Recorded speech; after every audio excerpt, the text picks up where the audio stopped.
만화든 영화든 드라마든 예능이든 요리는 상당히 인기 있는 소재입니다. 흑백 요리사는 이를 한국의 사회상과 연결시키면서 시청자의 몰입도를 크게 높였죠. 백수와 흑수저는 금수저와 흑수의 구도로 볼 수 있는데 그래서인지 이 둘의 대결은 요리에 관심이 없는 사람도 몰입하기 쉬워요. 그냥 요리 예능인 줄 알았는데 뜯어보면 한국 사회의 사회상을 조미료로 친 거죠. 다만 우리가 느끼는 한국 사회와는 달리 방송은 자꾸 틀을 흔들면서 그 계급을 전쟁 구도로 만들고 있어요. 즉 깨부술 수 있다는 이야기죠. 이런 관점에서 보면 흑백 요리사는 CF 대결을 통한 사회학 실험이라 볼 수도 있는데 그래서인지 몰라도 CF가 아닌 제가 봐도 이거 우리들 이야기 아닌가 하는 생각이 듭니다. 저번엔 방송이 어떤 식으로 대결 구도 그리는지 이야기했죠. 이번엔 이 방송을 보고 우리가 어떻게 일을 하고 어떻게 살아가야 하는지 어떻게 해야 이 대결 구도에서 승리할 수 있는지 계급을 깰 수 있는지에 대해서 제가 느낀 점을 한번 이야기해 보려고 합니다.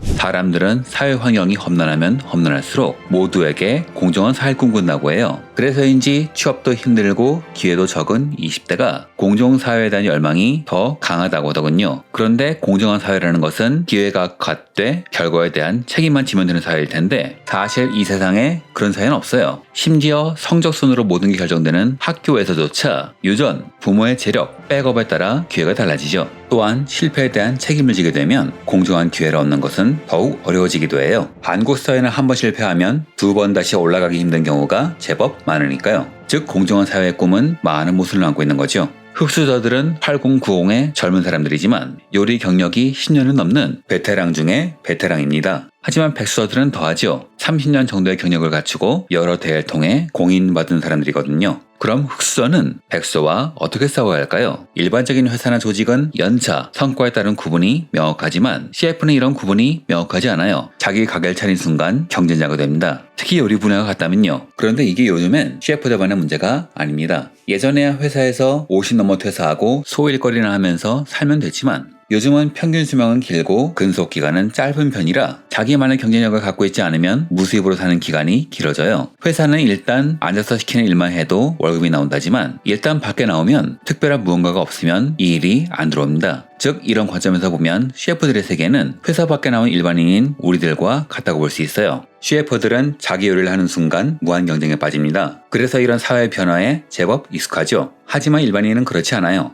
회사나 조직에 너무 익숙했기 때문에 바깥 세상에 공정하지도 않고 자주 바뀌는 룰에 혼란을 느끼는 거예요. 그리고 사회의 벽을 더 실감하게 되죠. 아무리 실력이 있어도 자신만의 브랜드가 없으면 다른 사람이 챙겨줘야 일을 쉽게 다 할 수 있으며 아무리 노력해도 학벌, 전 직장 등의 배경이 없으면 자신의 역량을 다른 사람보다 2배, 3배 노력하면서 증명해야 하죠. 즉 공정한 사회는 이상이고 현실은 출발선이 다른 아수라장이라 할 수 있겠네요. 방송도 이를 훌륭히 그리고 있고요.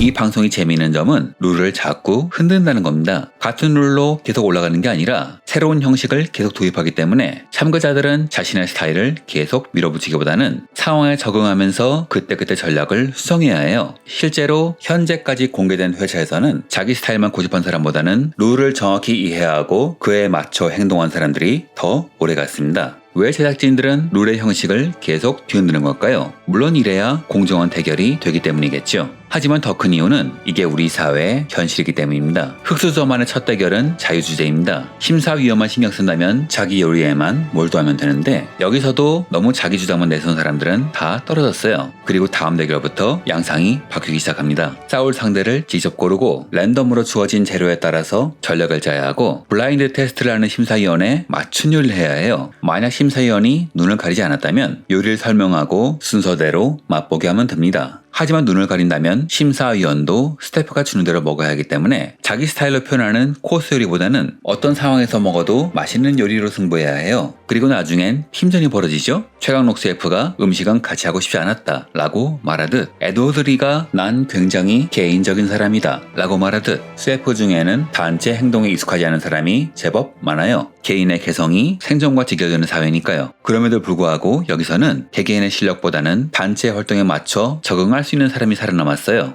사실 뭔가 누구의 지시로 요리하신 분들이 아니시거든요. 기꺼이 본인의 역할을 너무 잘해주는 거죠. 팀원임에도 팀장을 무시하고 자기 주장만 밀어붙이는 사람은 빌런이 되는 반면 개인적이라도 팀장을 잘 따른 팀원들은 상당히 오랫동안 살아남을 수 있었죠. 이렇듯 방송은 룰을 추가해가면서 자신을 표현하는 데만 익숙했던 요리사들이 새로 생긴 룰에 적응하도록 유도해요. 이러니 처음에는 심사위원만 신경 쓰면 되던 셰프들은 나중엔 재료와 상대방을 신경 쓰게 되고 더 나중엔 팀원과 고객들까지 신경 쓰게 됩니다. 이건 우리 사회 모습과도 비슷해요. 같은 회사에서 같은 시기에 퇴직해도 행보는 사람들마다 다른데요. 개중에는 사회에 맞춰가며 자신만의 성공을 이루기도 하지만 개중에는 과거에 얽매여 의시되다 왕따 당하는 사람도 있죠. 심지어 프랜차이즈를 하면서 무슨 대기업 출신이라고 종일 붙인 가게도 있어요. 이런 가게는 오래 못 갑니다. 세상의 룰은 공정하지도 않고 고정되어 있지도 않아요. 그때그때 적응해야 합니다. 살아남기 위해서 말이죠.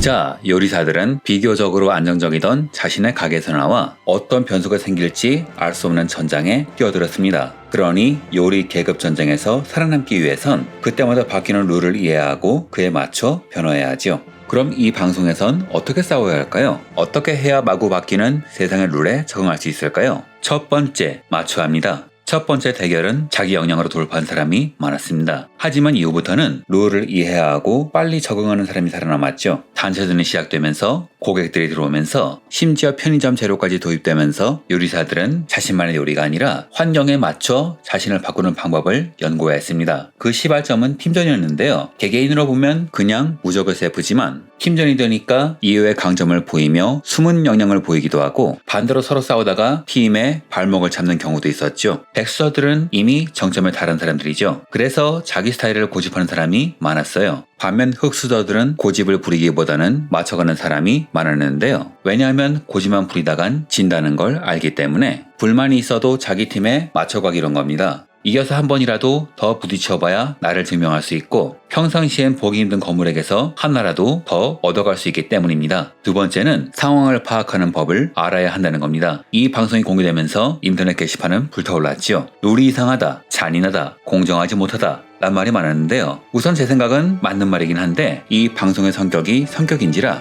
별 문제가 없다 생각해요. 왜냐하면 이건 요리 대결이 아니라 요리 계급 전쟁이니까요. 지금부터 치열한 요리 계급 전쟁을 치르게 됩니다. 제가 아까 말씀드렸죠. 이 대결은 바뀌는 룰을 잘 이해하고 그에 맞춰 적응해야 이긴다고 말이죠. 그래서 진행자의 말을 잘 들어야 합니다. 요리 대결은 요리만 잘 만들면 됩니다. 심사위원의 성향은 고려해야겠지만 그 외의 변수는 거의 없지요. 첫 번째 대결처럼 말이죠. 하지만 요리로 전쟁을 한다면 다양한 변수가 영향을 끼쳐요. 왜냐하면 요리 계급 전쟁은 계급을 무너뜨리기 위한 룰이 존재하는 장소거든요. 요리만 잘하면 되는 게 아니라 주변 환경도 생각해야 하거든요. 요리를 잘 팔기 위한 상품 구성, 가게의 위치, 그리고 고객의 소비 성향까지 모두 고려해야 직원들의 월급을 줄 수 있습니다.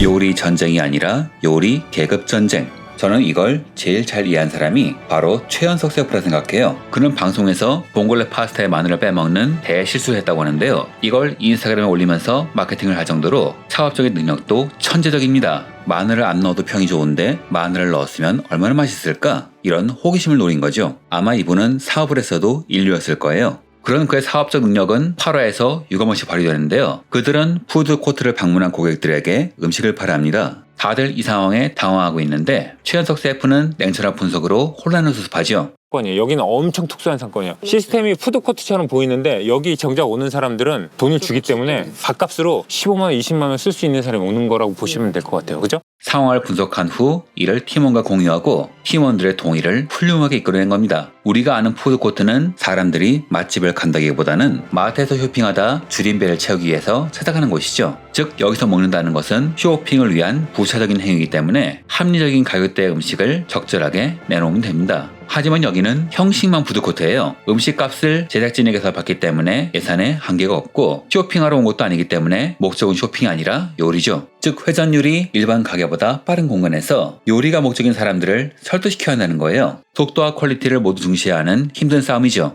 하지만 여기서 요리 계급 전쟁에 승패가 갈립니다. 그 중에는 이 전력을 알면서도 자신만의 요리를 한 사람도 있었거든요. 요리사의 본분은 요리에 집중하는 거란 의도였을 텐데 결국 이게 승패를 가렸습니다. 사실 이 편은 룰에 말이 많았어요. 불공평하단 말도 많이 나왔죠. 저는 그런데 약간 생각이 다릅니다. 이게 요리 대결이라 본다면 방송의 룰은 불평등한 게 맞아요. 하지만 이건 요리 대결이 아닙니다. 요리 계급 전쟁이죠. 변덕스럽게 바뀌는 룰에 요리사가 적응해야 하는 게임이에요. 즉 요리 계급 전쟁의 본질은 금수저든 흙수저든 관계없이 자신의 역량으로 생존 게임에서 살아남는 겁니다. 그래서 저는 최현석 셰프가 인상 깊었어요. 요리사로든 경영자로서든 팀장으로서든 팀원으로서든 그는 어떤 환경에도 완벽히 적응했으니까요.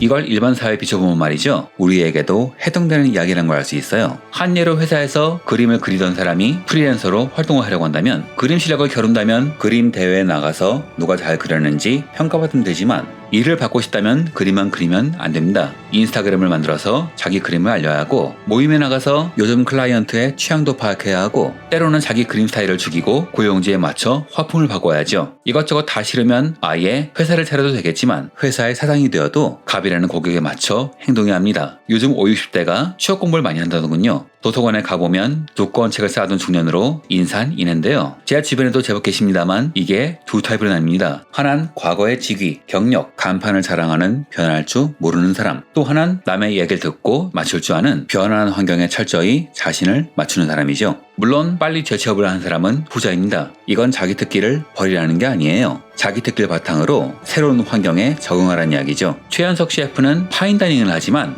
방송 활동은 물론 홈쇼핑 등에서 상품을 파는데도 적극적인데요. 저는 그가 현실에 맞추고 있다고 생각해요. 파인다이닝의 이익률은 최대 5%라고 하더군요. 신사업을 한다고 해도 최저 마진이 5%가 돼야 겨우 수익이 나는 상황이니 5%면 사실상 겨우 버티는 정도인데요. 그래서 그는 자신이 추구하는 파인다이닝을 하기 위해서 방송, PPL 등에 적극적인 게 아닌가 생각해요. 자신의 요리에만 올인하는 게 아니라 자기에게 주어진 환경에서 하고 싶은 일을 하기 위해서 현실에 적응한 거죠. 저는 이 방송이 노리는 것도 바로 여기다 생각합니다. 요리 대결이 아닌 요리 계급 전쟁에서 살아남기 위해선 요리만이 아니라 환경에도 주목하고 적응하고자 노력해야 한다. 전 이게 이 방송의 핵심 주제라 보고요. 이게 요리만이 아니라 우리에게도 마찬가지 명제니 사람들이 방송에 공감하고 열광하는 게 아닌가 싶어요. 유튜버 분들과 이야기해보면 같은 주제의 같은 방식이라도 제작 성향이 갈리는 경우가 있어요. 2, 3주가 걸려도 완벽한 영상을 만들겠다고 하시는 분이 있는가 하면 구독자를 위해서 퀄리티를 약간 손해보더라도 일주일에 하나씩은 꼭 만드는 사람도 있죠. 달리 말하면 내가 하고 싶은 일을 잘하고 싶은 장인, 소비자에 맞추는 사업가로 분류할 수 있을 텐데 이 방송도 마찬가지라 여러 가지 규칙을 통해 장인들이 사업에 눈을 돌리게 함으로써 요리에만 집중할 것인지 사업 연구도 할 것인지를 물어보고 있습니다. 요즘 요식 산업이 많이 힘들거든요. 이 환경을 개척하라는 메시지를 방송을 통해 보내는 것이죠. 물론 룰은 논란이 있을 수 있어요. 하지만 우리가 사는 세상이 늘 그렇죠. 때로는 불리한 룰에 뛰어들어서 뭔가를 배워야 하기도 하고 때로는 그 룰에 맞춰서 무언가를 얻어야 하기도 합니다. 다만 이는 계급 전쟁에서 승리하기 위한 하나의 방법일 뿐 장인이 틀렸고 사업가가 옳다는 이야기는 절대 아닙니다. 그저 적응하느냐 마느냐의 차이일 뿐이죠. 다시 한번 말하지만 현재 요식업계, 특히 파인다이닝 업계가 정말 힘들다고 봅니다. 불경기 때문이겠죠. 흑백 요리사는 이런 상황이니 안주하기보다는 시장이 제시하는 다양한 룰에 맞추는 훈련을 해야 한다고 말하는 것 같아요. 백수든 흑수든 상관없이 말이죠. 또한 급변하는 상황에서 변하지 않으려고 한다면 언제든 지위가 바뀔 수 있음을 말하기도 합니다. 이상으로 영상을 마칩니다. 시청해주셔서 감사합니다.